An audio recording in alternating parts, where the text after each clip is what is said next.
All right, well, NBA Finals Game 2 of 2025 is in the books, and let me just start this one off by telling you I am very disappointed in the Indiana Pacers, specifically Tyrese Halliburton here. In a game where you have the opportunity to go up 2-0 after already taking a shocking game 1 in the series, you have the chance to really put the Thunder away here. Because of the Thunder's youth, because of all of those things, you think that if you go up 2-0 on the Thunder here, taking home court advantage completely, like I'm talking about sweeping them while you're the road team in the first 2 games of the finals, you think the youth of this team, all that stuff, to just win you the series if you can do that. And in this game, it can't. You come out and it seems like okay, it's gonna be a pretty good game. The first quarter was very close for almost all of it, and then Chet got the Thunder the lead at the end of the first, and from there it was just an avalanche. In the second quarter, specifically Shea Gilgeous-Alexander padded the lead on in the second, man. He took over and the Thunder were just dominant. At one point, I think they were outscoring him like 20 something to 9 in the second quarter. And while the Pacers did catch up a little bit and didn't allow for themselves to get outscored that badly in the second quarter, that second quarter is really what won the Thunder the game. It was really that run by Chet, and then the that second quarter run is really what won the Thunder the game here. And not only was Shea great in that second quarter, it ended up being a great Shea game. Like, he scored, I think, 35. Let me look what he finished with. He finished with 34, 11 of 21, 11 of 21 from the field, just in a phenomenal game. He was efficient, 11 of 12 from the free throw line when you know he's going to get to the line. But what was also impressive was the 8 assists, getting guys like J-Dub and Chet and Alex Caruso and Aaron Wiggins off the bench just involved. All of those guys that I just mentioned had very good games in this one, and it literally looked like pretty much no Thunder player played bad. Like, I mentioned the Chet run, and while Chet didn't end up doing like much more than that after that run he finished the game just a pretty efficient game. 6 of 11, 15 points, 6 boards, just doing the things that you want him to do. He's always a good presence defensively and everything like that, so that just ended up being a good game for him. J-Dub, while he had an inefficient game, still ended up with 19 points, and where he couldn't score from the field, he was able to get to the line and score, which ended up being something that, normally I'm critical of, but in a game like this, I'm not going to hit on that too much. Like, it's not like this was a game where they narrowly lost and they could have used you being efficient from the floor. This was a game where everybody else, most of the other people that got real minutes in this game played very well, especially on the offensive side of the ball. So J-Dub was able to just, like, kind of chill a little bit. Off the bench, man, the 2 superstars, the 2 of the heroes in this game for OKC, 2 of the biggest reasons that the OKC Thunder ran away with this win. Alex Caruso and Aaron Wiggins. Dog, Alex Caruso, 6 of 11, 4 of 8 from 3, 20 points. Aaron Wiggins, 6 of 11, 5 of 8 from 3, 18 points. Those guys shot better from 3 than any single player on the Pacers team did, except for Aaron Nesmith. That is nuts, especially when you're considering those guys aren't Isaiah Hartenstein. Aren't Isaiah Joe. That's not Shea doing it. That's not J-Dub doing it. That's Alex Caruso shooting like that. And now Aaron Wiggins, we know what he can do when he's having a good offensive game, but still. Like, it's not like that was some of their key guys doing it. It was just 2 role players who went out there and absolutely dominated off of the bench. I'm talking about if you put them on the Pacers, they are the 2 leading scorers for the Pacers tonight. They came in second and fourth in terms of scoring in this game for OKC. Phenomenal games from both of them, and like I said, it really didn't seem like any Thunder player had like a terrible game. It didn't seem like any one of them was just like a net negative out there on the floor. So let's go ahead, and now that I've talked about the Thunder, and another thing for the Thunder, they forced OKC, they forced Indiana into doing the things that they want Indiana to do. They forced Indiana into foul trouble, which not necessarily like crazy foul trouble, but they forced Indiana to have more fouls, especially from guys like Siakam and everything like that. Like, they forced guys like Siakam and Benedict Mathurin to have more fouls than you want them to have, right? Like, they were able to force the Pacers to foul them more than the Thunder fouled the Pacers. And then another thing was they had more turnovers. Now, in game 1, if you go look at the box score, you look at everything, you're like, damn, how did the Pacers win this game? In this game, you look at it and you're like, this is a box score where you expect to see. This is, like, the score of this one matches up with the box score way more than it did in game 1. Now, let's go ahead and let's talk about the Pacers. Tyrese Halliburton. Nobody was talking about how bad you played for pretty much all of game 1 offensively because of the fact that you hit the game-winning shot, but I'm not going to let you slide. This is your second bad game in a row, and like I said, the first one was overlooked because of the game winner, but this was worse. Like, this one, and you're going to look at the box score, you're going to see 7 of 13 for 17 points being the leading scorer. You're going to say, sure, he wasn't as aggressive as you like, but that's not terrible. See, you might be able to fool somebody with that, but you can't fool me, buddy. up until like the 10-minute mark or 9-minute mark in the fourth quarter, because I remember, because I vividly was watching, and I vividly was checking to keep an eye on this. At that point of the fourth quarter, Tyrese Halliburton and Alex Caruso had taken the same amount of shots, and Alex Caruso was the more efficient player in those shots at that time.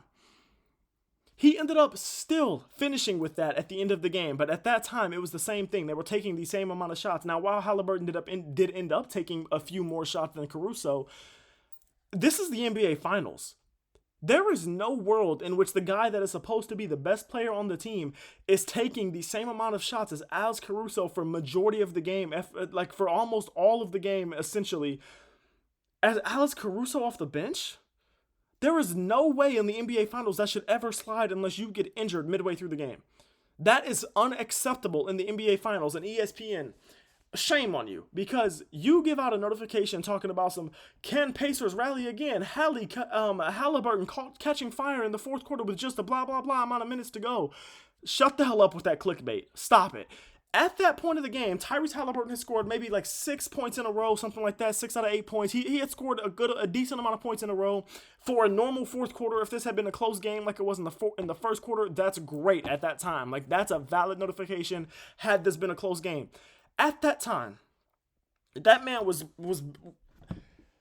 not even their leading scorer yet. And they were still down 20. That's the part that's really important. And that notification came in with like 4 minutes left in the game. They're down 20. Buddy, it wasn't happening.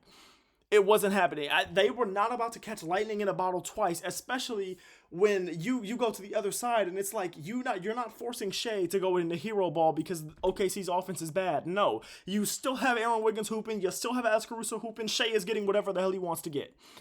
So there was never a point in this game where I was like, damn, Indiana might come back. It never happened. There was never a worry in my mind after that second quarter once they got the lead, because it was a different type of game than it was in game one. So ESPN, shut the hell up with that clickbait. He scored like 6 or 8 weak ass points while they were still down 20. That was too little, too late. That didn't mean anything. That notification was not real, and it low-key made me mad to see it, not because it's just one of those notifications where it's like you're trying to clickbait people into watching the game for the ratings or whatever your reasoning may be, and I don't like that. Had this been a close game and Tyrese Halliburton scores those 6 or 8 points in a row or whatever it was, cool. Push that notification out 10 out of 10 times. Had they gotten the lead down from 20 to 10 and he just did that, cool. Push that notification 10 out of 10 times. The lead was like cut from 20 to 16 and then it's right back to 22 possessions later. You're not fooling us. Siakam, I have something to say about you. Again, another thing where the box score might fool you if you don't look at his shooting. You're going to look at it and you're going to say, okay, Siakam, not a great game, but 15 points, still not terrible, right? Like, you had a worse game than Aaron Nesmith and Miles Turner, but you didn't have a terrible game. You can't fool me, buddy. You were 3-for-11. You had a free throw merchant game. 8 of your 15 points were from, guess where? The free throw line. You were a minus 15. The only person on the court that was worse, plus minus, than you was Andrew Nembhard, and that's because that man was doing nothing offensively and he was getting baked on the other end by Shai Gilgeous-Alexander. You didn't do nothing. You led your team in fouls. You had 7 rebounds. That's cool, and you had 4 very, very good offensive rebounds. Your rebounding was the only thing that you did in this game that was good. Don't let that box score fool y'all. And then one other Pacers player that I'm going to speak on here before we go ahead and call it a night.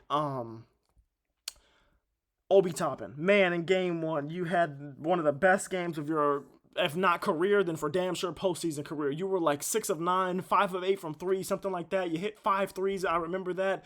You were one of the leading scorers on your team. Hell, if I go back and check, you might have been the leading scorer. Let's go look. Because I think he had 17. I know Hallie had 14. I don't remember what Siakam had. He literally might have been the leading scorer for his team. I'm talking about the game of the ages. Nembhard might have actually been the leading scorer. It was probably Nembhard, but no, it wasn't. It was not Nembhard. I'm tripping. It was Siakam had 19. Obi Toppin had 17. It wasn't. Nembhard didn't end up having the leading scorer. He just had a couple possessions where he was baking Shai late in the game to get them close to it. But Obi Toppin, you come from being 6 of 9, 5 of 8 from 3. I can't believe I remembered that right. And you had 17 points in 25 minutes of game 1, being the leading scorer for your team. Hey, buddy, that looks like it was a fluke, because you came out here in game 2. And again, this loss isn't on you at all in any way, shape, or form. But 1 of 8, my brother? You took the most shots off of the bench and you hit one of them. You and James Johnson hit the same amount of shots tonight.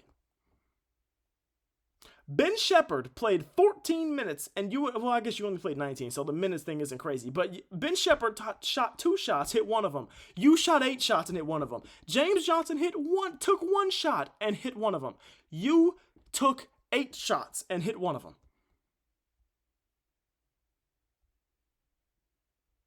You outscored Kenrich Williams by 3 points in this game, and that brother played 8 minutes.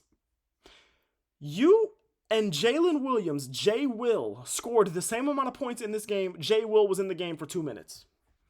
Pitiful. It was a game one was a fluke. Yeah, it was bad, brother. It was bad. I'm disappointed in the Pacers, but here's what else I'll say. Pacers fans and anybody else in the NBA space may be looking at this, and you're gonna be happy because you stole a game from OKC in the first 2 games of the series while OKC was at home. You are going to be proud of that no matter what. But I thought that in this game, you could have really ended the series low key. And you came out here and the aggression that I wanted to see wasn't there. Like, if you come out here and you lose this game, but it's just like OKC was dominating you, you were doing everything you could, and OKC was just better, cool. But I didn't feel like you did everything you could. Now, did I feel like OKC dominated you? Did I feel like OKC was the better team? 100,000%. I'm not saying that. What I'm saying is I didn't feel like I saw the fight that I wanted to see. I didn't see the intensity that I wanted to see from Indiana. And against a team as good as OKC, you can't just take that game 1 and then say, hey, game 2, we don't really care about if we win. If we win, that's cool. But if not, it's not really a big deal. Especially when you consider the fact that the Pacers have not played well at home in these series. They haven't won a game 3 yet in the series. Now, granted, they started every other series up 2-0 in these playoffs, but still, they haven't won a game 3 yet in the playoffs. Their role players and Tyrese, the whole damn team damn near shoots worse at home in these playoffs than they do on the road, and that includes Tyrese Halliburton. When it's usually the opposite. You better pray to God you get what the opposite is in this game 3 and game 4, at least one of the games.